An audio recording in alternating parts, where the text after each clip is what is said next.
ছোট্ট শিশুরা কুরআন শিখছে, এর চেয়ে সুন্দর দৃশ্য আর কি হতে পারে? জেনে অবশ্য অবাক হবেন, এই শিক্ষার্থীরা কুরআন শিখছে লেস্টার সিটি ফুটবলার হামজা দেওয়ান চৌধুরীর গড়া মাদ্রাসায়। গল্পটা একেবারেই শুরু করা যাক। হামজা চৌধুরীর বাড়ির খোঁজে যখন বের হয়েছি, ততক্ষণে সূর্যদিনের শেষের বিদায়ে। 221B বেকার স্ট্রিট মানেই শার্লক হোমস, আর ক্রিকেট প্রেমী হলে হয়তো জানেন 19 পেরি ক্রসরোড মানে Sachin Tendulkar, Adelaide 2 Holden Street Sir John Bradman, হবিগঞ্জের পুটিছুড়ির বাহুবল থেকে স্নানঘাট প্রায় 3 কিলোমিটার। সবাই যেন চেনে হামজার বাড়ি। চৌধুরী বাড়ি বললে দেখিয়ে দিচ্ছে এখানকার প্রত্যেকেই। বাংলাদেশের সবচেয়ে জনপ্রিয় অ্যাথলেটের নাম কি? যে কটার নাম আপনার মাথায় আসবে কিংবা মাথায় ছিল, তাদের মধ্যে থেকে আপনি এখন ওই জনপ্রিয় নামে হামজা দেওয়ান চৌধুরী নামটাও যোগ করে নিতে পারেন।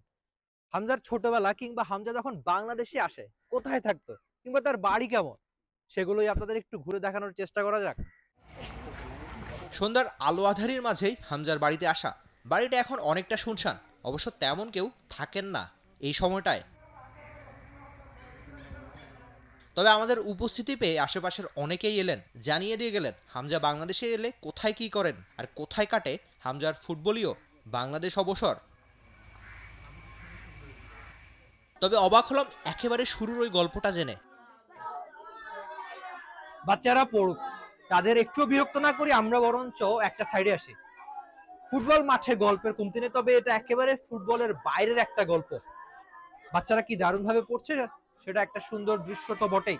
তবে আপনি যখন জানবেন এই মাদ্রাসায় যারা পড়ছে তারা বেশিরভাগেরই এতিম, তাদের কারো বাবা নেই, কারো আবার মা নেই। তবে তারা যে পড়ছে কিংবা তাদের যে পড়াশোনার খরচ, সেটা কিন্তু চলে লেস্টার সিটির ফুটবলার হামজা চৌধুরীর নিজস্ব অর্থায়নে।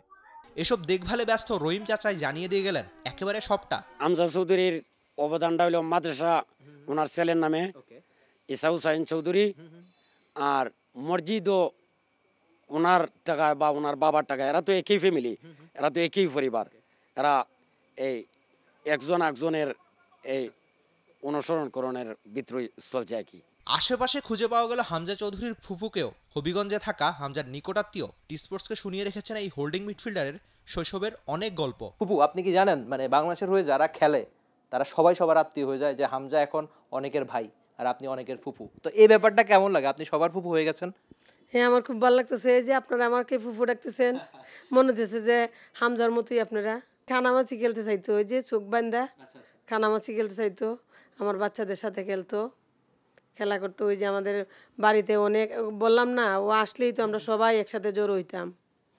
ওইখানে কানামাছি খেলতো, এরপরে আপনার ব্যাডমিন্টন, আর বল তো খেলতেই, ফুটবল তো খেলতোই, এটাকে মাঠে গিয়ে খেলতো। আর বাড়িতে খেলতো ওই লোক ব্যাডমিন্টন খেলতো, কানামাছি খেলতো। হের অনেক বন্ধু বান্ধব ছিল, বাড়িতে আসলেই হের অনেক লোকজন আইসে পড়তো। শুরু থাকতে ওই হামজা ভাই আইছে, হামজা ভাই আইছে, সবাই আইতো। এমন সন্ধ্যায় গল্প তো অনেক হলো, আপাতত অপেক্ষা হামজার এই বাংলায় আসা লাল সবুজের জার্সি গায়ে চাপানোর।